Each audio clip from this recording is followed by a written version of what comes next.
Hoy vamos a comenzar una serie que se titula Las parábolas de Jesucristo. Tema 1, el propósito de las parábolas. Y vamos a ver la primera parábola, la parábola de la lámpara, vamos a verlas juntas. El propósito de las parábolas y la parábola de la lámpara. Las parábolas de Jesús ciertamente constituyen una parte crucial, importantísima de la palabra de Dios, la Biblia. Jesús tuvo la sabiduría de simplificar en profundas verdades espirituales, las profundas verdades espirituales de Dios en estas parábolas y desmenuzarlas sencillamente para que toda la gente pudiese entender, para que la gente, la humanidad en su totalidad y en su generalidad, entendieran estas historias fáciles de entender con las que se podía conectar el mundo espiritual al mundo natural en donde nacimos y vivimos. Una parábola es un relato sobre un tema sencillo y común, o sea que todos podemos conocer, que ilustra o hace una ilustración de una lección moral o espiritual mucho más profunda y valiosa. Por eso yo decía que la parábola enlaza el mundo natural al espiritual. La definición original de la palabra parábola significa colocar una cosa al lado de otra para comparación. Eso significa parábola. A veces los autores de los evangelios comienzan una parábola con una analogía como: el reino de los cielos es como un hacendado que salió de madrugada a contratar obreros para su viña, ¿verdad? Como en Mateo 20.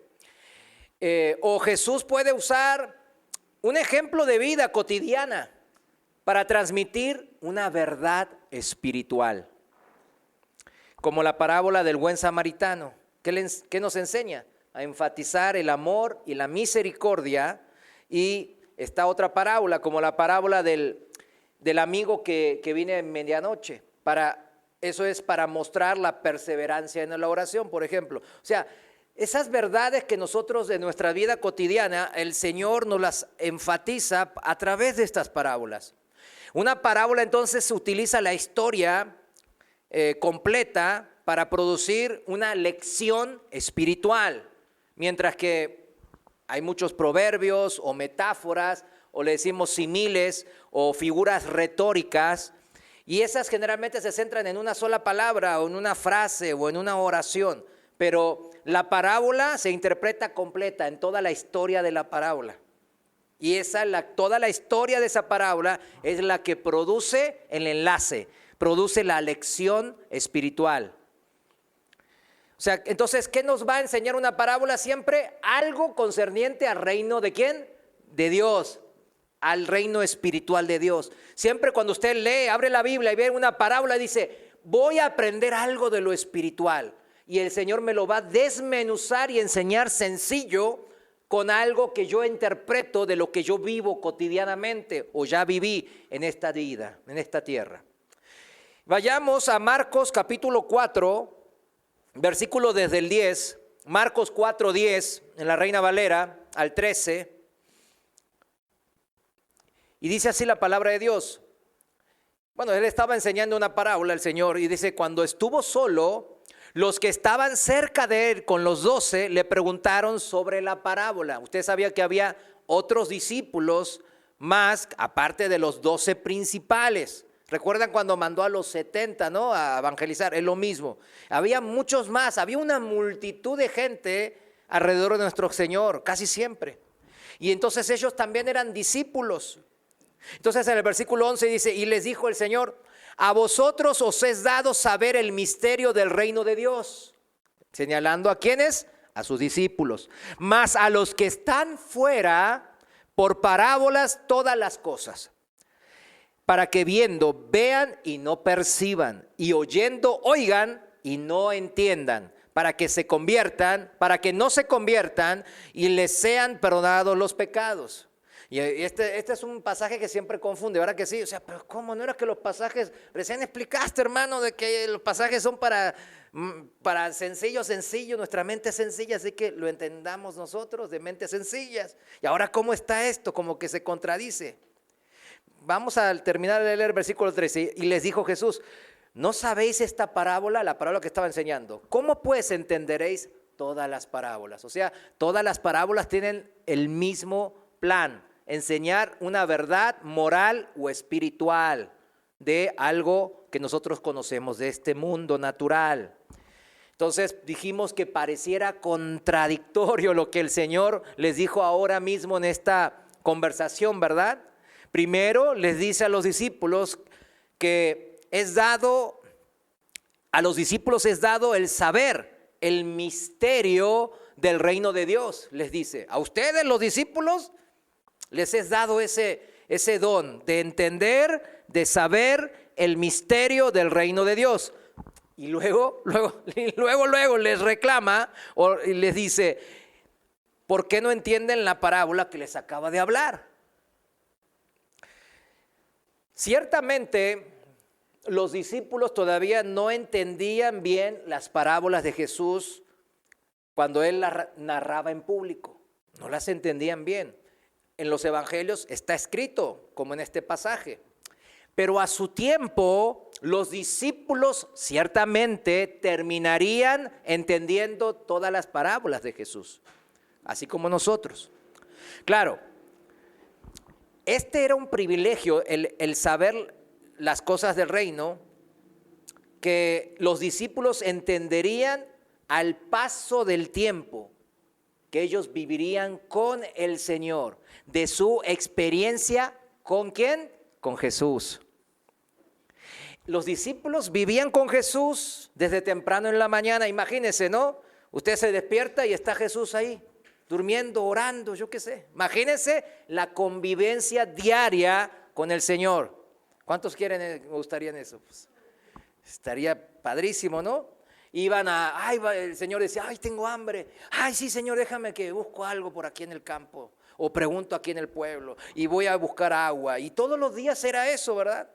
Todo el día compartían la vida con Jesús. Su ministerio, el ministerio de Jesús, porque Jesús no andaba por aquí y por allá sin ningún objeto, ¿verdad? Andaba porque tenía un ministerio en función. Y Él lo ejercía junto a sus discípulos. Y esos discípulos compartían no solo la vida, sino el ministerio del Señor, apoyándole, sirviéndole en todo lo que el mismo Señor hacía o les mandaba hacer. Y como en el pasaje leído, tenían la oportunidad de preguntarle de manera directa, ya luego de una reunión, por ejemplo, o luego de un sermón. Apartados, lo agarraban, por ahí estaban preparándose para dormir y alrededor de una fogata o estaban ahí en los últimos y podían ellos acercarse a Jesús y pedirle una explicación a todo lo que durante el día no entendieron de los sermones, de las enseñanzas de Jesús. Miren ese gran privilegio que tenían los discípulos en esa época. Entonces, a la pregunta del Señor, ¿cómo pues entenderéis todas las parábolas? ¿Cómo pues entenderéis las parábolas? Lo primero, ¿qué sería, mis hermanos, para entender las parábolas, para entender las enseñanzas de Jesús? Lo primero es acercarse al Señor, ¿verdad que sí? Tener una relación cercana con Jesucristo. ¿Quiere entender las parábolas? ¿Quiere entender el misterio del reino de Dios? Acérquese a Jesús, acérquese a Dios, acérquese a su palabra. En el libro de Santiago, capítulo 4, versículo 8, en la Reina Valera, dice así: acercaos a Dios y Él se acercará a vosotros. O sea, el Señor jamás, es una promesa, jamás nos va a rechazar o se va a alejar cuando yo le busque. Ahora, viene la condición. Pecadores, limpiad las manos. Como dice el salmista, el limpio de manos es el que Dios se puede acercar al Señor.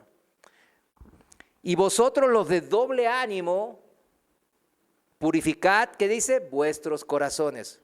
Es necesario para acercarse a la palabra de Dios y tener una cercanía con el Señor para entender los misterios del reino celestial. ¿Qué es? ¿Qué es necesario? Limpiar nuestras manos, purificar nuestros corazones. Eso es lo que dice la palabra aquí. Un par de versículos más adelante, en Santiago 4 seguimos, dice versículo 10, humillaos delante del Señor y Él los exaltará. Y si seguimos con esta línea, entendemos bien cómo entonces está la condición. Yo me acerco al Señor para entender más de sus enseñanzas, de sus parábolas. Entonces el Señor dice, bueno, acércate y yo me voy a acercar. Pero pecadores, limpien sus manos. Los de doble ánimo, los que andan ahí dudando, los que andan con doble, un pie en el mundo y un pie acá quizás. Bueno, dice, ya, purifiquen sus corazones. Humíllense ante el Señor y Él los va a exaltar. Él los va a confirmar las enseñanzas de Dios para una vida que a Él le agrada. Los que estuvimos atentos a la serie que vimos el año pasado en la Escuela de Cristo de la Santidad, entendemos a lo que se refiere aquí el Señor cuando dice límpiense las manos. ¿Verdad que sí? Recordemos Juan capítulo 13, para los que no vieron la serie, cuando el Señor mismo, ¿se acuerdan Juan 13 qué pasa? El Señor mismo le lava los pies ¿a quiénes? A sus discípulos. Eso es algo inconcebible en la cultura judaica, judía o cualquier otra cultura, ¿no? Que un maestro le lave los pies a sus discípulos es algo inconcebible en ninguna cultura. Vamos a Juan capítulo 13, desde el versículo 4, y vamos a ver el texto ahí. En la Reina Valera actualizada dice así: se levantó de la cena Jesús, se quitó el manto y tomando una toalla se ciñó con ella. Y luego echó agua en una vasija y comenzó a lavar los pies de los discípulos y a secarlos con la toalla que estaba ceñido. O sea, tenía la toalla en la cintura y iba y le estaba secando, hasta secando los pies.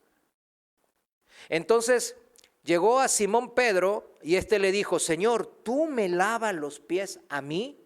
Y respondió Jesús y le dijo: lo que yo hago tú no lo entiendes, ahora, pero lo comprenderás después. Pedro le dijo: jamás me lavarás los pies. Jesús le respondió: si no te lavo, no tienes parte conmigo. Le dijo Simón Pedro: Señor, entonces no solo mis pies, sino también las manos y la cabeza. Le dijo Jesús: el que se ha lavado no tiene necesidad de lavarse más que los pies, pues está todo limpio. Ya ustedes, les dice a los discípulos, están limpios, aunque no todos, porque sabía que él lo entregaba, por eso dijo, no todos están limpios, señalando a Judas, ¿no? Iscariote. ¿Qué vamos con esto, mis hermanos? Que no es suficiente con estar cerca de Jesús físicamente, en este caso de los discípulos, porque Judas lo estaba y era parte de los principales discípulos, mas sin embargo el corazón de Judas estaba lejos de Dios.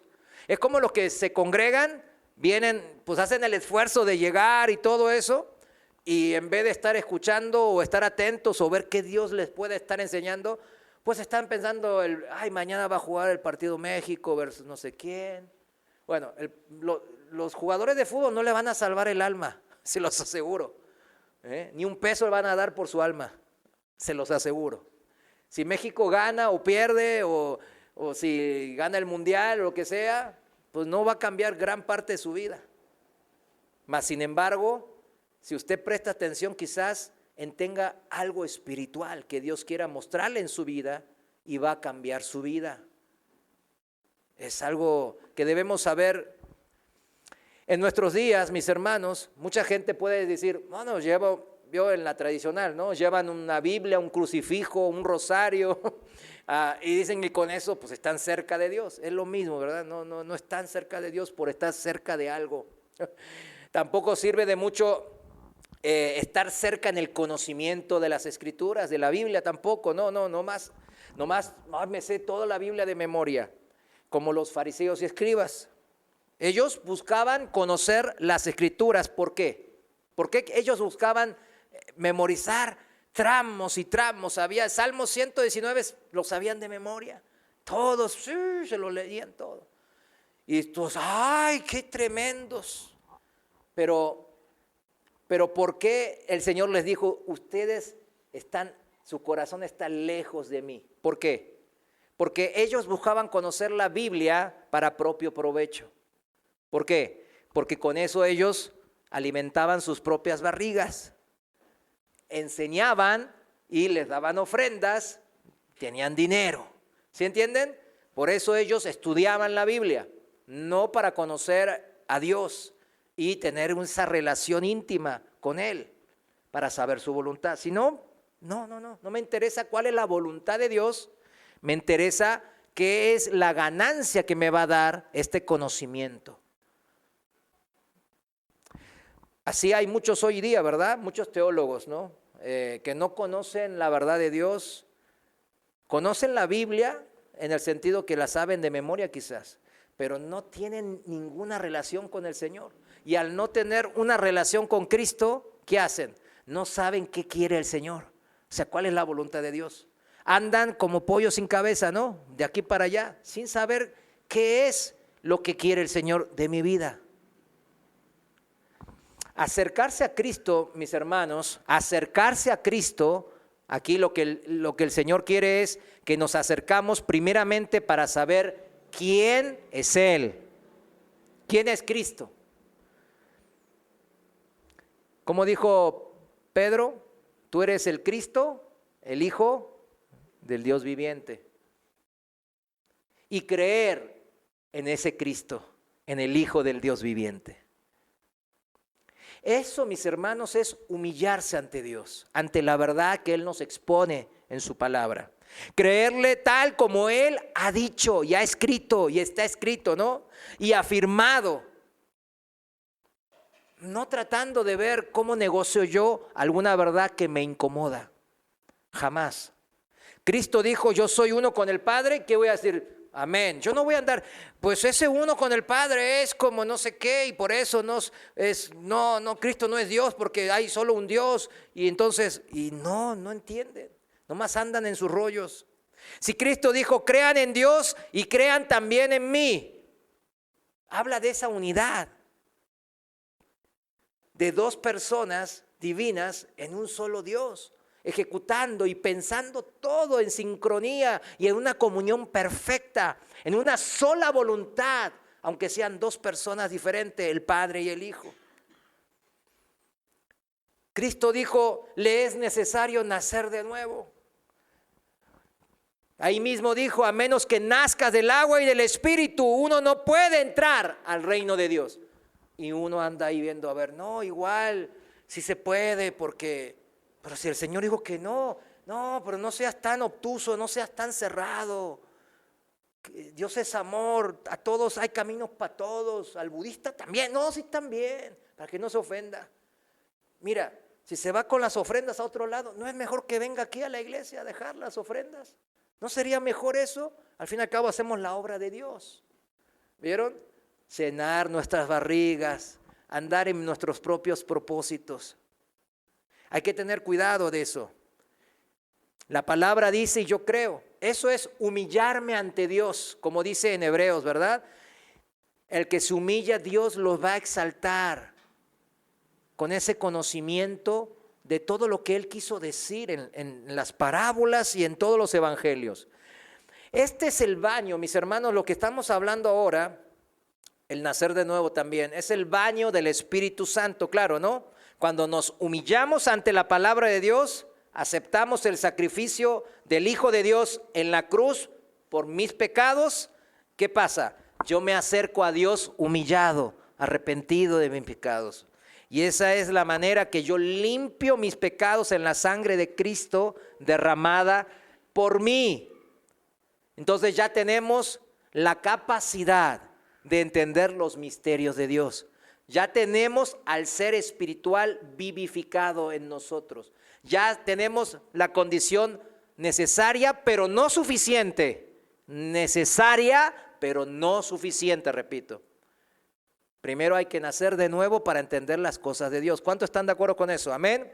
Eso es el baño completo, cuando nos bautiza el Espíritu Santo, cuando nos arrepentimos de pecado y dijimos, Señor, me arrepiento de estos pecados que tú pagaste en la cruz. Ahora tú los pagaste, Señor, gracias. Y por ese agradecimiento yo vivo ahora, ¿verdad? Vivo ahora confiando en aquel que no solo murió en la cruz, sino que resucitó de los muertos, mostrándonos el camino a nuestra esperanza viva, que es la vida eterna. Eso es ser cristiano. ¿Qué es ser cristiano si no? ¿Qué es ser cristiano? No, pues en los proverbios dice que aquí me va a bendecir Dios en la tierra. Eso también es cierto. Pero tenemos que tener mucho cuidado y no terminar como los fariseos y escribas, que por llenar sus propias barrigas, estar acostumbrados en la palabra, estar acostumbrados a nomás llenar sus propias barrigas. Cuando vino el Señor y sí, parece el Mesías, pero cuando Él empezó a hablar en contra de lo que a ellos les convenía, porque ellos a sus propias voluntades, a su modus vivendi, a su cotidiano, cuando Él empezó a predicar contra eso, ¿qué hicieron? Se pusieron en contra de Él y lo mataron. Y yo he dicho que ellos conocían la Biblia de pe a pa, Y cuando nomás leyendo Daniel, capítulo 9, sabían que las 70 semanas de Daniel decían, no, pues ya pasaron, esta es la 69 semana. Ellos sabían perfectamente que Cristo tenía que aparecer en esas épocas. Y cuando vieron algo similar, primero vieron a ver si es Él, y cuando vieron que predicaba en contra de sus modus vivendi, ¿qué pasó? Se pusieron en contra de Él. Por eso es muy peligroso nuestro acostumbrarnos a nuestra propia voluntad.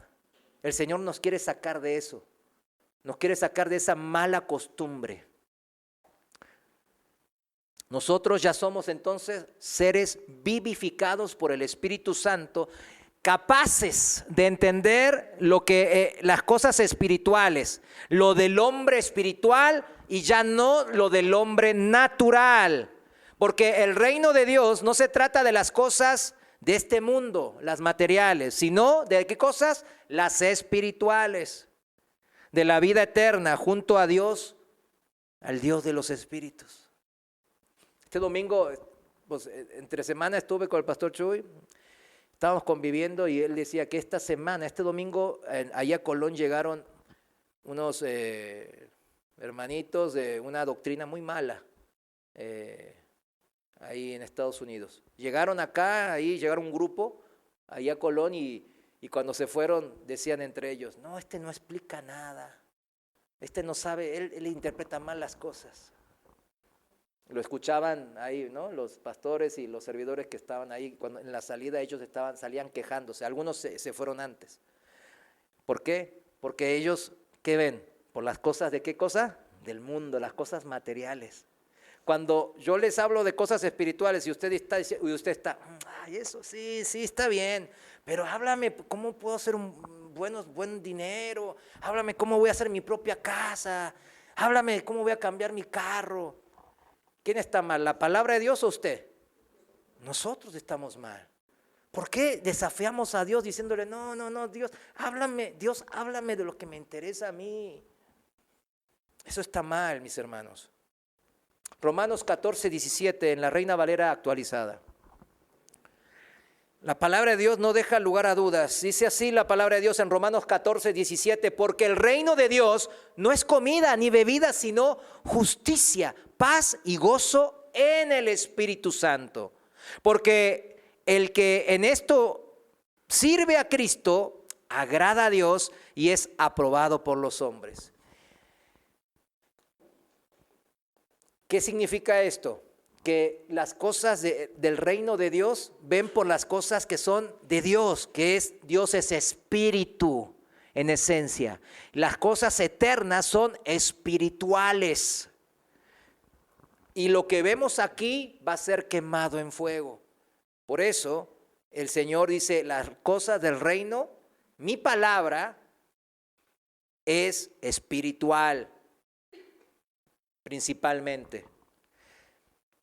Y aunque los discípulos todavía vieron con muchas ataduras de este mundo, porque así estamos también nosotros a veces, ¿no? El Señor sabía el Señor que habían dejado todo para seguirle a Él. Esos discípulos, que eran humildes en corazón, aceptando a Jesús tal como Él decía ser, el Cristo, el Hijo del Dios viviente, como confesó Pedro. Y por eso ellos estaban limpios delante de Dios, completamente bañados por el Espíritu Santo. Es lo que quiere decir el Señor en Juan capítulo 13. Era cuestión de tiempo entonces el entender las cosas del reino espiritual. Volviendo a Marcos capítulo 4, ¿verdad? Que dice bien claro de que ustedes sí lo pueden entender, porque Jesús veía en ellos seres ya vivificados en el Espíritu. Por eso ustedes sí lo van a entender. Ahora quizás no, porque tienen muchas ataduras. Todavía no he muerto, todavía no he resucitado. Cuando sepan que el Maestro fue clavado en la cruz, en sus lugares ahí escondidos, comiendo, temblando, ¿verdad? Pero cuando sepan que ese mismo que fue sepultado al tercer día fue resucitado de los muertos como Él dijo que haría, ellos ahí entenderían, les caería el 20, como decimos, que la victoria no es la conquista del mundo, como decían los maestros fariseos. No era derrotar a los perversos ejércitos romanos, sino que la verdadera victoria de la que hablaba el Señor y la que en todas sus palabras Él se manifestaba, era el nacer del Espíritu de Dios a una vida nueva en Cristo, una vida espiritual, que esa derrotaría a la muerte, porque la muerte era la paga del pecado, era lo que estaba esclavizado la humanidad durante milenios, y Él vino a romper esa esclavitud, vencer a la muerte y decirle, ahora sí hay una esperanza de vida. Y no tienen que hacer ninguna cosa majestuosa, un sacrificio tremendo para lograrlo. Yo voy a hacer todo y ustedes van a tener que creer en lo que yo hago. Primera de Corintios 15:50. Primera de Corintios 15:50, la traducción viviente, lo voy a leer. Dice así: lo que les digo, amados hermanos, es que nuestros cuerpos físicos no pueden heredar el reino de Dios. O sea, aquí otra vez la dicotomía de lo que es las cosas del reino de Dios, espirituales, eternales, con las cosas de este mundo, temporales, materiales. Estos cuerpos que mueren no pueden heredar lo que durará para siempre, se explica, ¿no? Cristo nos mostró el camino que realmente importa para Dios. Ese fue su objetivo. Él vino a esta tierra hace 2000 años para mostrarnos ya el camino, que vamos a heredar la vida eterna, y lo demostró Él mismo resucitando de los muertos. Los apóstoles entendieron entonces el orden de todas las cosas, que el valor principal estaba en las cosas espirituales, eternales, en recibir la vida eterna. Esta vida se trata de pasar a la siguiente vida y pasarla junto a Cristo, como recién veníamos alabando a Dios. Pasar con Cristo en el mismo barco. El apóstol Pablo se contesta a sí mismo la pregunta de que si no hay resurrección de los muertos, si no hay pasar junto a Cristo a la otra vida eternal junto al Padre, si no hay eso, él dice de esta manera, ahí mismo en 1 Corintios 15, versículo 30 en adelante, 30, traducción viviente, seguimos, dice, ¿y para qué nosotros a todas horas pondríamos en peligro nuestra vida? Dice, ¿para qué? Voy a estar acá, pues, dice el apóstol Pablo, pues juro, amados hermanos, que todos los días enfrento la muerte. ¿Y cuántos enfrentamos la muerte nosotros todos los días por la causa de Cristo? Apenas nos habla mal la esposa, el esposo, el padre, y ya no, y ya sale a renegar, ¿verdad? Pero aquí está hablando que Pablo todos los días ponía su vida en juego por Cristo. ¿Cómo vamos a llegar al otro lado? A explicarle a Dios de que ni tus compañeros de trabajo recibieron el evangelio. Yo te mandé ahí para que les predicaras y jamás le dijiste nada. Ahí están todos quemándose en el infierno. ¿Qué vas a responder a eso? Más abajo dice, si no hay resurrección, el apóstol Pablo, comamos y bebamos, que mañana moriremos. ¿Para qué estamos aquí en la iglesia? Hagamos lo que queramos, destruyamos todo nuestro cuerpo, hagamos un desastre de nuestras vidas. Si vamos a morir, si no hay esperanza de eternidad, si no hay nada. Versículo 42. Y explicando entonces de este misterio, el misterio del reino de Dios. Porque el reino de Dios es el espiritual, el eternal, la vida verdadera. Entonces, explicando eso, ese es el punto del misterio más importante, ¿no?, que la Biblia narra. El misterio más importante, mis hermanos. 42. Dice, lo mismo sucede con la resurrección de los muertos, dice el apóstol. Cuando morimos, nuestros cuerpos terrenales son plantados en la tierra, pero serán resucitados para que vivan por siempre. Nuestros cuerpos son enterrados en deshonra, pero serán resucitados en gloria. Son enterrados en debilidad, pero serán resucitados en fuerza. Son enterrados como cuerpos humanos naturales, pero serán resucitados con cuerpos espirituales. ¿Cuántos dicen amén? Amén. Este es el misterio resuelto en nuestras vidas. Por eso ahora ya no hay temor de la muerte. A pesar de que seguimos siendo pecadores, mis hermanos. ¿Sí lo entiende? Antes teníamos miedo a la muerte porque sabíamos que éramos pecadores, que no merecíamos nada de Dios, si es que existiera Dios. Y ahora que sabemos de que Dios existe, sabemos que Dios se hizo hombre y que nos ama porque murió en la cruz por nosotros. Pero también sabemos que Él tiene poder sobre la muerte y que ese poder Él lo distribuyó a nosotros. Porque Él pagó por nuestros pecados. Entonces ahora, ¿cómo tenemos esta paz impresionante? A pesar de que seguimos pecando. Y decimos, híjole, ¿por qué tengo tanta más? A pesar de que igual voy a morir en el cuerpo. Porque sabemos que esto que acaba de decir Pablo, va a haber una resurrección de los muertos. Y nuestros cuerpos serán transformados como cuerpos espirituales. Pues así como hay cuerpos naturales, también hay cuerpos espirituales. Ese es el entendimiento del misterio del reino de Dios, mis hermanos. Versículo 53, fíjense lo que dice más abajo. Versículo 53. Pues nuestros cuerpos mortales tienen que ser transformados en cuerpos que nunca morirán. Nuestros cuerpos mortales deben ser transformados en cuerpos inmortales. Entonces, cuando nuestros cuerpos mortales hayan sido transformados en cuerpos que nunca morirán, se cumplirá la siguiente escritura. Miren, ahí va un cumplimiento. La muerte es devorada en victoria. Y subraye victoria. Oh muerte, ¿dónde está tu victoria? Oh muerte, ¿dónde está tu aguijón? Pues el pecado es el aguijón que termina en muerte, ¿verdad que sí? Y la ley le da al pecado su poder. La ley nos señala de pecadores, nos acusa. ¿Para qué? Para llevarnos al arrepentimiento. Claro, nosotros ya lo sabemos, pues somos seres vivificados en el Espíritu. Versículo 57, pero gracias a Dios, Él nos da la victoria sobre el pecado y la muerte por medio de ¿quién? De nuestro Señor Jesucristo. Así hemos aprendido a entrar en la victoria más grande y espectacular de la historia de toda la humanidad, mis hermanos. Nosotros somos partícipes de esa victoria. La victoria sobre el pecado y sobre la muerte misma. Todo lo que pase será como un soplido, como un granito de arena en un océano. Todo lo que nos pasa en esta vida, decimos, ay, no aguanto más, Señor, esto ya cuánto estoy sufriendo, hace años esto. Mi hijo, yo gané una victoria tremenda para ti, la eternidad.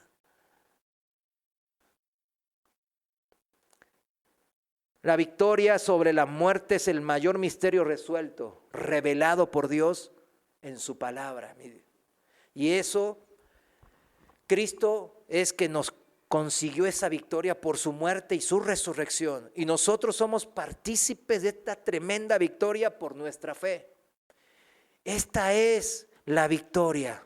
Nosotros entendimos que la tierra prometida no es un pedazo de tierra en el Medio Oriente, mis hermanos, sino la Jerusalén espiritual. La vida eterna junto al Rey de Reyes, Señor de Señores, en el reino glorioso del Dios y el Padre nuestro. Esto es nuestra esperanza bienaventurada. Por eso nosotros podemos hasta dar la vida, porque sabemos que hay una resurrección y una vida eterna junto al Padre. Por eso Jesús dice en Juan 11:25, yo soy la resurrección y la vida. El que cree en mí, aunque muera, vivirá. Y todo aquel que cree y cree en mí, no morirá para siempre. ¿Crees esto?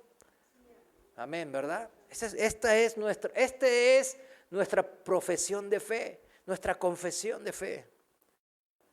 Si lo crees en verdad, entonces eres limpio por la obra redentora de Cristo. Y como los discípulos, podemos tener acceso al entendimiento del misterio del reino de Dios, que es, vuelvo a repetir, de las cosas espirituales.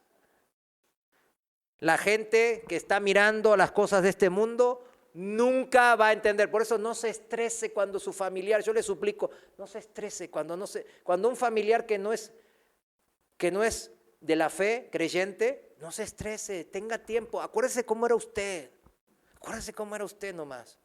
Y mejor digo, hijo, no, pues si yo fui así, voy a aguantar. La vida eterna en el reino de Dios es posible como hijos de Dios, porque su único Hijo, Jesucristo, abrió las puertas de esta gracia divina, venciendo a la muerte y mostrándonos el único camino al Padre. Si leemos otra vez Romanos 14, vamos de vuelta a Romanos 14, lo voy a leer en la traducción viviente, versículos 17 al 19. Y miren cómo dice, ahora va a tener más significado este pasaje. Romanos 14, 17, pues el reino de Dios no se trata de lo que comemos o bebemos, sino de llevar una vida de bondad, de benignidad, de paz y alegría. ¿En dónde? En el Espíritu Santo. Pero si tú sirves a Cristo con esa actitud, agradarás a Dios y también tendrás la aprobación de los demás. Por lo tanto, procuremos que haya armonía en la iglesia y tratemos de edificarnos unos a otros. Esta vida eterna brilla como una luz en este mundo, dice la palabra de Dios. ¿Se da cuenta? Se da cuenta que la eternidad que Cristo plantea, dice, ahora en este mundo es cuando necesito que brilles. Una vida que agrada a Dios, ¿cuándo? Ahora. No, ahí cuando pase con Cristo al otro lado, ahí ya la voy a agradar. No, el Señor dice ahora. Que ya fuimos lavados completamente por la sangre de Cristo, buscando la bondad de Dios en nuestras vidas. Eso es ahora, buscando la paz y el gozo del Señor en nuestras vidas. Ahora, edificando en el Espíritu mi vida y la de los que me rodean. Ahora, y que así haya, y de esta manera haya esa armonía. ¿Sabe lo que es la palabra armonía, verdad? Como una sinfonía, ¿verdad? Una sinfonía de Mozart, de Beethoven, no de Bad Bunny, Una sinfonía de Mozart, de Beethoven, que ve que cientos de instrumentos y cuerdas vocales al mismo tiempo en sincronía perfecta, armoniosa, ¿verdad? Dicen, funcionan. Esa armonía es la que el Señor quiere en nuestras familias y en nuestras congregaciones. ¿Cuántos dicen amén? Hebreos 10, 19, en la Reina Valera actualizada, Hebreos 10, 19 dice así: así que hermanos, ahora sí, bañados del Espíritu Santo, ya empezamos a entender las cosas espirituales, ya empezamos a buscarlas y a entenderlas. Y dice, así que armados, hermanos, teniendo plena confianza para entrar al lugar santísimo por la sangre de Jesús, o sea, acercarnos ¿a quién? Al Dios viviente, por el camino nuevo y vivo que Él nos abrió a través del velo. ¿De qué velos? Es decir, su cuerpo, dice esta versión. Me gustó porque especifica bien. De su sacrificio en la cruz. ¿Vio cuando fue crucificado qué pasó? Se rasgó ¿qué? El velo de arriba abajo, dice, del templo. Y teniendo un gran sumo sacerdote, aquí dice gran sacerdote sobre la casa de Dios, acerquémonos con ¿qué? Con corazón sincero, humillado ante Dios, puro, en plena certidumbre, convicción de fe de lo que creímos. Purificados los corazones de mala conciencia. O sea, cuando seguimos pecando en algo, pues ¿qué? Pedirle perdón a Dios y ya tratar de no volver a ese pecado. Y lavados los cuerpos con agua pura. Retengamos firme la confesión de la esperanza sin vacilación, sin doble mente, porque fiel es el que ha prometido. Las promesas de Jesús no, es un ancla, está firme, no se mueve. Siempre si vamos ahí donde sabemos que está la promesa, ahí va a estar. Nunca se mueve. Nosotros nos movemos, pero cuando nosotros volvemos al lugar que sabemos que está la verdad, la luz, Él nos va, ahí va a estar, inamovible, firme, férreo. Entonces los discípulos no les fue dado el saber el misterio de Dios, les fue dado a conocer el misterio de Dios en Marcos 4:11, no porque eran un grupo privilegiado elitista. No, yo los elegí antes de la creación del mundo por capricho mío. Algunos elegí, otros no, otros se van a ir al infierno porque yo quiero que se vayan y eso va a mi gloria y estos los voy a elegir para mi gloria también. No, nada que ver. ¿Vieron que nada que ver a eso? Nada que ver. Sino porque ellos, ¿por qué tenían el privilegio de entender el misterio del reino de Dios? Porque habían creído en el unigénito Hijo de Dios. Se habían humillado ante Él, limpiado su vida por el lavamiento del Espíritu Santo. Y aunque en ese momento específico en el Evangelio no entendían muy bien todo lo que las parábolas del Señor querían decir, ¿pero por qué no las entendían? Dijimos, porque tenían muchas anclas a este mundo. Ellos estaban viendo de que iban a ser grandes gobernantes, ¿verdad? Como las naciones del mundo. Buscaban esa fama, privilegio, ese puesto, y ese dinero, ese reconocimiento del mundo. Todavía tenían algo de eso. Por eso significa, volviendo a nosotros, que nosotros como cristianos no significa que ya no tenemos esas ataduras, significa que las tenemos también, al igual que los discípulos. Pero acá el Señor nos está enseñando que tenemos que liberarnos de esas anclas. Ya dejemos de anclarnos a las cosas que el mundo nos está anclando, significa, porque eso va a perjudicar mi entendimiento de las cosas más sencillas que el Señor nos está explicando. Va a bloquear la luz de Cristo en mi vida. Tenemos que deshacernos de todas esas ataduras y anclas que tenemos a este mundo material. Humillarnos ante la verdad y ante la luz del Señor y seguir limpiándonos nuestras manos y nuestros pies. Entonces, aunque en ese momento no lo entendían, los ojos de esos discípulos les serían completamente abiertos cuando vean el poder de Dios para levantar de los muertos. Eso era cuando ellos estaban, Cristo por eso estaba esperando eso. Así cuando Él fue capturado en el jardín de Getsemaní, pues se demostró que aunque estaban limpios, no tenían el entendimiento y por eso ¿qué hicieron? Corrieron por sus vidas, ¿verdad que sí? Corrieron, tenían miedo ¿de qué? De la muerte. ¿Sí entienden? No habían entendido lo de la resurrección de los muertos, no habían entendido que el reino de Dios es la vida espiritual o la eterna. Por eso huyeron despavoridos para, entre comillas, salvar sus vidas. Ahora, luego que hicieron, entendieron que el que quiera salvar su vida, lo entendieron, iba a perderla. Y el que pierda su vida por causa de Cristo, iba a hallar la vida eterna. Pudieron vivir como verdaderos discípulos de Cristo, los apóstoles, testificando en sus vidas los que confesaban creer en sus bocas. En Mateo 16, 24, en la Reina Valera actualizada, dice así, Mateo 16, 24, entonces Jesús les dijo a sus discípulos, ¿a quién les dijo? A sus discípulos, si alguno quiere venir en pos de mí, niéguese a sí mismo, tome su cruz y sígame. Cualquier cosa que sea diferente el cristianismo de usted, que se desvíe de esta verdad que nos dice el Señor, usted es el que tiene que corregirle, no el Señor.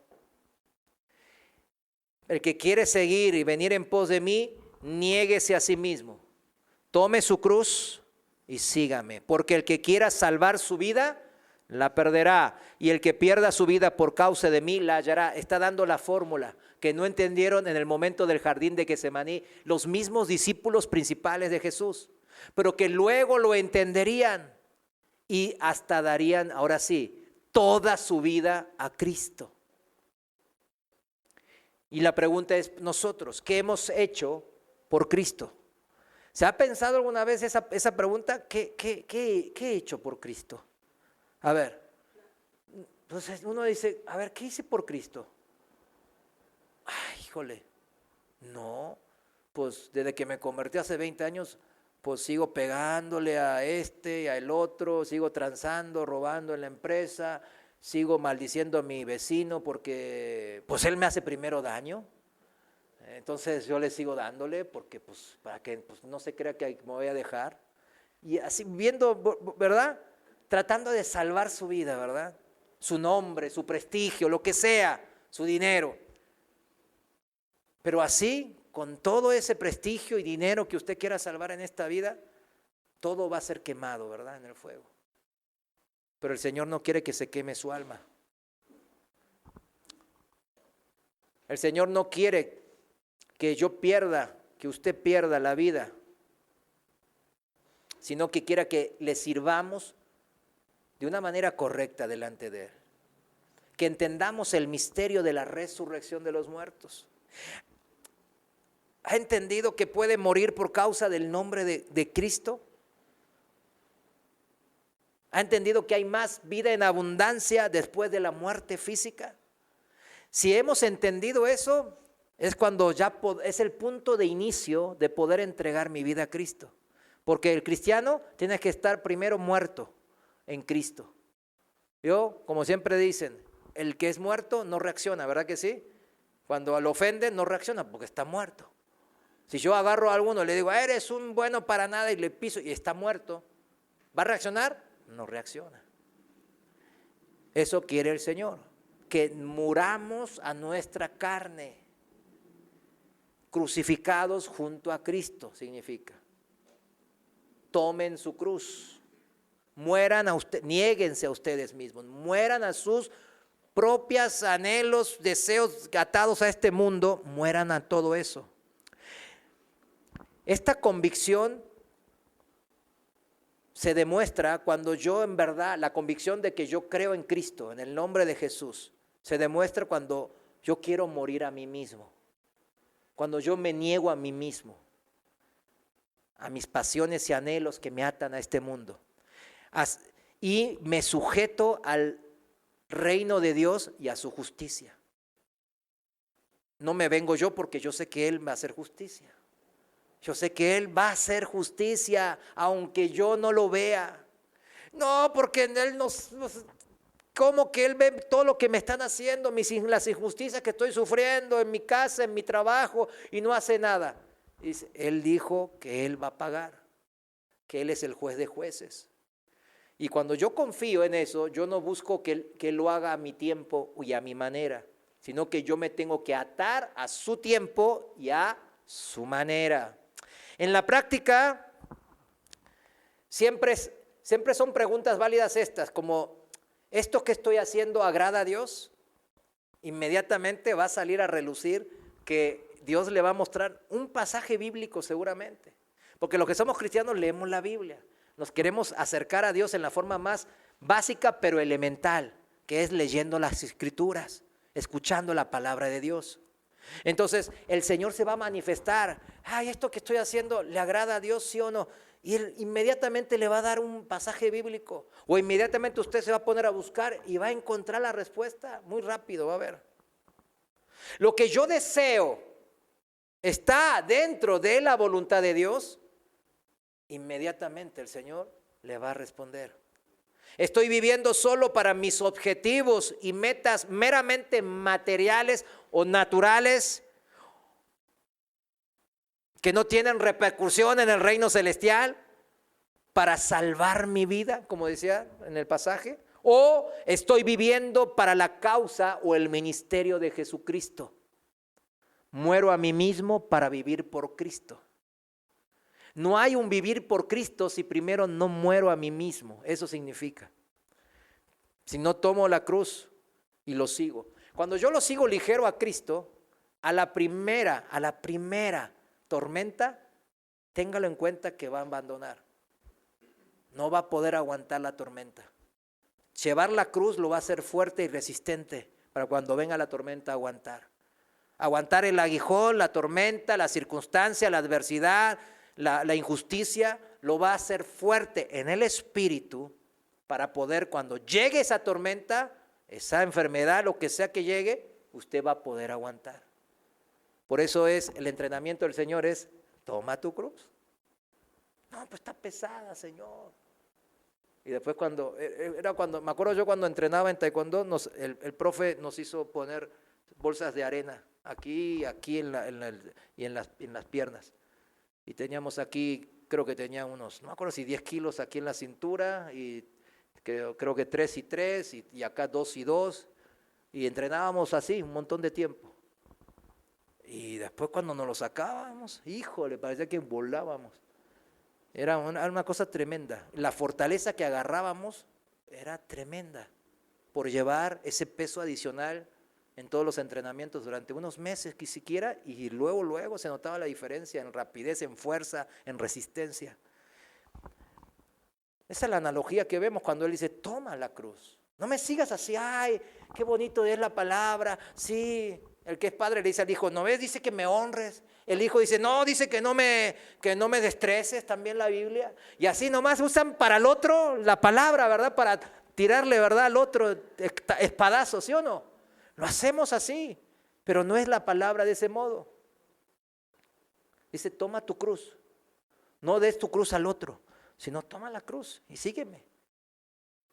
¿Es difícil? Sí, no es fácil. ¿Pero es necesario? Claro que sí. Suficiente no era suficiente nacer para poder, era necesario, pero no era suficiente, dijimos, nacer de nuevo.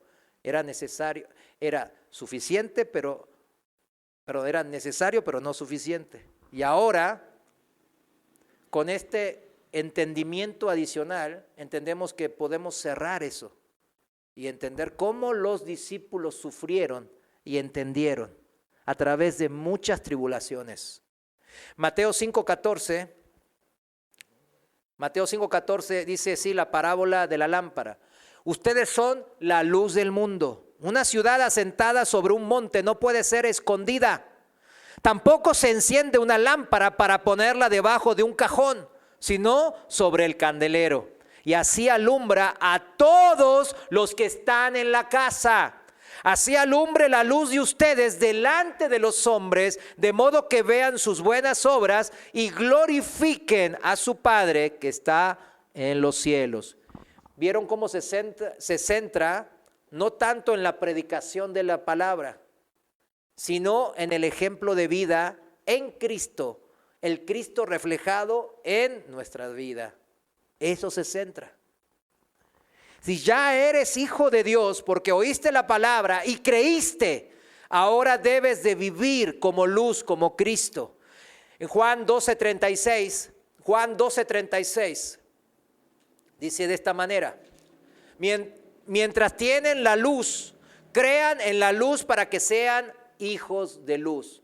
Es una verdad impresionante esta. Juan 12:36. Mientras tienen la luz, crean en la luz para que sean hijos de luz. Está sencillo también de entender, ¿no? Si no crees en el Señor, pues no puedes ser hijo de Dios, ¿verdad? No puedes ser hijo de la luz. ¿Y cómo creer en Él? Primeramente, si no me acerco a Él y leo la palabra, si no me acerco a una congregación donde predican su palabra, si no escucho la sana doctrina, su palabra, por sus siervos, sus pastores, sus predicadores, sus misioneros. En la Dios habla hoy, Juan 12:36 dice: crean en la luz mientras todavía la tienen, para que pertenezcan a la luz. Algunos dicen, fíjense cómo algunos dicen: ya creí hace 20 años cuando me convertí al Señor, cuando escuché Juan 3:16 y yo me convertí, le entregué mi vida a Dios, yo creí. ¿Y luego? Esa es la pregunta, ¿no? No dudo de que hace 20 años se haya convertido con un solo versículo. Esa es la palabra de Dios, con un solo versículo. Tremendo es la palabra de Dios cuando uno se humilla ante Dios. Recién dije de los mártires, ¿no? En Corea del Norte, ¿verdad? De cómo ellos decían: vas a rechazar a Jesús y vas a decir que el Partido Comunista es tu Dios y que los líderes, el gran líder, él es como, ahí tienen las estatuas, yo como la de Nabucodonosor, y tienen que rendir pleitesía contra ellas. No voy a hacerlo, te vamos a matar y a tu familia. Y leyeron unos pasajes bíblicos nomás, quizá Juan 3:16 y el Salmo 23 y el Salmo 91, y se acabó. Y creyeron y entregaron sus vidas. La pregunta aquí, mis hermanos, de Juan 12:36, entonces es: está bien, creíste, es ahora, pero ahora ¿cómo es que ahora, recuerden, ahora, cómo vives? ¿Como hijo de luz? Por eso cuando vemos a un cristiano que constantemente está batallando con el pecado, que tropieza una y otra vez, especialmente con el mismo pecado, es que su convicción no está bien firme, no está acercándose al Señor. Y no es que estamos diciendo que no hubo una convicción desde el principio, sino que está empezando a dudar doblemente. ¿Sí me entiende? Como decía el Señor. Si seguimos leyendo el pasaje ahí en Juan capítulo 12, el título nos va a entender a esto justamente. Jesús dice: confronta la incredulidad. En Juan, antes de empezar con el versículo 37, ese es el título que le pusieron nuestros hermanos traductores. Jesús que confronta la incredulidad, porque la incredulidad que hace mata. Empieza una doble mente aquí a funcionar en mi vida. A veces soy cristiano y a veces hijo del diablo. Y ahí ando todo el tiempo batallando aquí en mi mente, la batalla, ¿no? Juan 12:37 en la Reina Valera actualizada dice así: pero a pesar de haber hecho tantas señales delante de ellos, no creían en él. Fíjense, escuchen bien esta parte. ¿Quiénes no creían en él? Pues los que estaban ahí, los judíos y hasta los principales. Versículo 38, para que se cumpliese la palabra del profeta Isaías, que dijo: Señor, ¿quién ha creído a nuestro mensaje? ¿A quién se ha revelado el brazo del Señor? Por eso no podían creer, porque Isaías dijo en otra ocasión: el que ha cegado los ojos de ellos y endureció su corazón, para que no vean con los ojos, ni entiendan con el corazón, ni se conviertan, y yo los sane. Esto que acabamos de leer es Isaías 6, 9 y 10, que es lo que leímos en el pasaje principal del día de hoy, Marcos capítulo 4, versículo 12, al principio. Y aquí se entiende mejor el pasaje de Isaías 6, 9 y 10. Que dice en el siguiente versículo, en el 41, estas cosas dijo Isaías porque vio su gloria y habló acerca de él. En la traducción viviente se entiende de quién es él, ¿verdad? Isaías se refería a Jesús cuando dijo estas palabras, porque vio el futuro y habló de la gloria del Mesías. La gente que no entendía qué cosa, las parábolas, lo más sencillo de Jesús, no entendía. ¿Por qué? Porque era incrédula de corazón. Esta es la explicación de Marcos capítulo 4, que muchas veces no entendíamos. Ay, ¿cómo que? Dice que las parábolas son para hacerlo sencillo y que todo el mundo entienda, y después que el Señor pues no les permitió. No, es su incrédulo corazón el que les bloqueó el entendimiento. ¿Por qué? Porque no se querían acercar a Dios con buenas intenciones, humillados. Sino, a ver, me voy a acercar a Jesús porque Él multiplicó los panes. Si yo no tengo casa propia, no tengo caballo, pero si voy ahí quizás multiplique los caballos en una de esas y me toque el gordo de Navidad y ya me subo mi caballo, el que tanto quería. El caballo Mustang modelo 65. Me subo el Mustang y ya me voy cabalgando. Se acercaban con otras intenciones al Señor. ¿Sí lo entiende? ¿Cómo se llama eso en la Biblia? Incredulidad de corazón. Gente que no se humillaba ante Dios y ante el que envió su Hijo unigénito. Y por ello no podían entender las cosas del reino de Dios. Así las explicara con parábolas sencillas que relacionaban las cosas del reino celestial, de las cosas espirituales con el mundo natural. ¿Por qué las parábolas les era lo más importante y sencillo para entender? Porque ellos nomás veían las cosas naturales.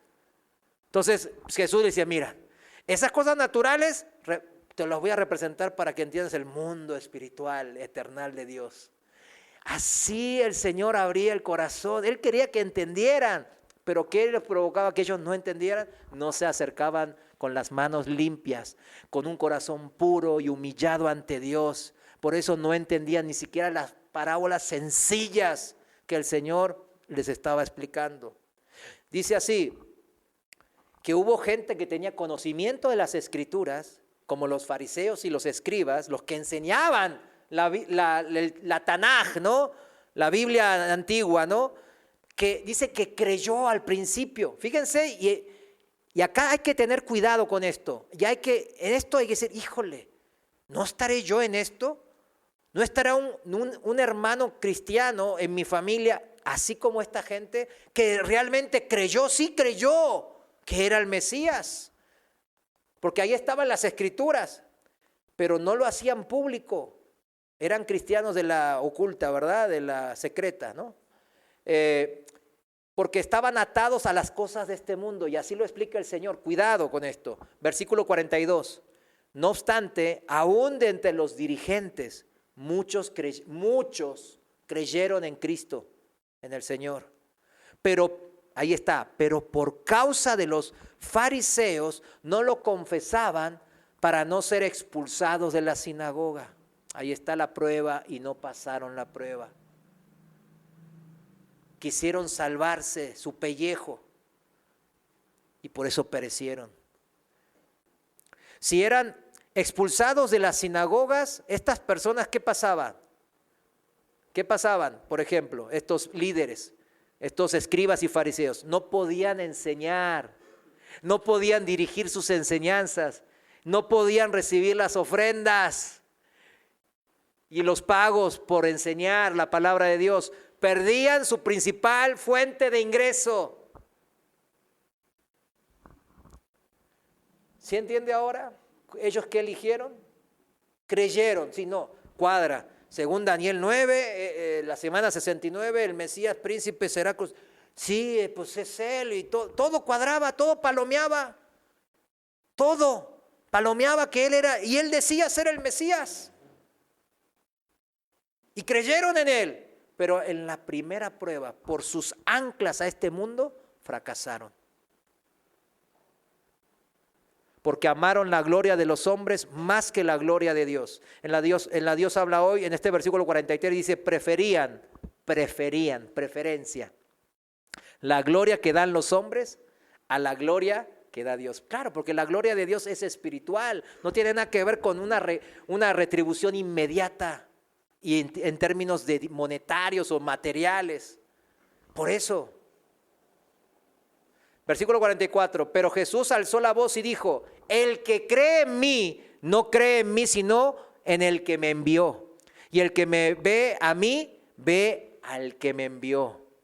Yo he venido al mundo como luz para que todo aquel que cree en mí no permanezca en las tinieblas. Si alguien oye mis palabras y no las guarda, yo no lo juzgo, porque yo no vine a juzgar, para juzgar al mundo, sino para salvar al mundo. O sea, no era el tiempo de Jesús de ser ¿qué? Juez, sino de ser el Cordero de Dios y Salvador del mundo. Era otro tiempo. Eso es lo que está diciendo aquí. Versículo 48, pero miren, el que me desecha y no recibe mis palabras, tiene quien lo juzgue. La palabra que he hablado lo juzgará en el día final. Ahí sí él va a ser juez de jueces. Entonces, el tema es, ¿qué dice acá? El que me desecha. Mucha gente creyó. Uno lee la Biblia y de repente, órale, sí, esto es verdad. Miren las verdades morales, miren las historias, qué padre, y esto y lo otro, y sí, no, yo voy a ser cristiano, voy a congregarme. Y después, a la primera de cambio, cuando perjudica su modus vivendi, alguna relación importante que lo ata al mundo, etcétera, algo que aprecia en el mundo, lo que sea, desecha a Cristo, no recibe sus palabras. Y esa persona dice que Dios lo juzgará en el día final. O sea, la ira de Dios caerá sobre él, porque no, pues cayó sobre Cristo en la cruz, ¿verdad? Pero estos no terminaron creyendo. Recuerde Juan 12:36. El propósito de las parábolas entonces es para que entendamos el misterio del reino de Dios. El reino de Dios es espiritual. Acuérdese, como su dueño y creador es espíritu. Por eso los que queramos ser partícipes de este reino eternal junto a Dios, ¿cuántos quieren ser partícipes de ese reino? Amén. Debemos de creerle a Cristo y vivir según su ejemplo, siendo luz en este mundo de tinieblas, siendo luz que ilumina a los hombres y que aparece alto en los montes. La gente tiene que saber que somos cristianos, significa, mis hermanos. No se avergüence del nombre de Jesús, porque si no, Jesús en el día de juicio, en aquel día se avergonzará de usted, como dice y escrito está en su palabra. ¿Cuántos creen en eso? Amén. Vamos a levantarnos. Señor, gracias. Tu palabra es verdad, tu palabra es luz, Señor, y ha iluminado nuestros corazones, Señor. Corazones humillados delante de ti, mi Dios. Corazones ya limpios por el Espíritu Santo que tú nos diste, mi Dios. Y ahora esperas que nosotros alumbremos las tinieblas en este mundo, que continuemos tu ministerio, que no nos avergoncemos de tu santo nombre, que suframos las penalidades que debemos de sufrir como seguidores y discípulos tuyos, que entendamos que estas parábolas y todas tus enseñanzas tienen que ver con el reino de Dios y su justicia. Un reino de Dios espiritual. Ayúdanos, ahora sí, a vivir en el Espíritu, a vivir por y para el Espíritu. Y confesarte delante de los hombres que Jesucristo es el Señor, que solo en Él hay salvación, que solo Él es el camino a esta vida eterna, a esta vida de abundancia espiritual, llena de paz y gozo, como familias, hijos del Señor. Padre, gracias te damos. Ayúdanos a que todos vean nuestras buenas obras y glorifiquen al Padre que está en los cielos, a nuestro Padre, en el nombre de Jesús. Amén. Demos un fuerte aplauso al Señor. Dios les bendiga. Bendiga a su hermano y a su hermana. Gracias.